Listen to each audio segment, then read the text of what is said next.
Okay, good morning mga idol. So, ang papaliwanag ko po sa inyo yung pagkabit po ng 3-gang switch at 2-gang switch. Mayroon po tayong mga estilong mga sinauna pong pag-wiring, pag-splice. So, ito pong ginamit ko dito mga idol. The original splicing ng electrical. Ayan po. So, mayroon po tayong return. Tapos, bali, ang 3-gang switch, mayroon pong 4 na wire.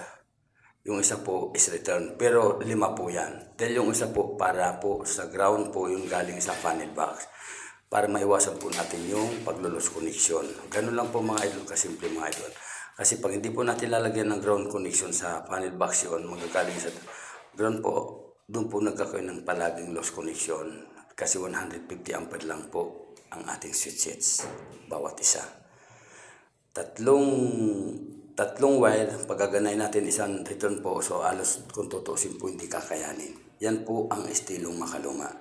Pero ganun po ang ginawa ko, yung nga lang po may umalalay na isa pong ground. So, salamat sa mga nanood po. Thank you for watching mga idol.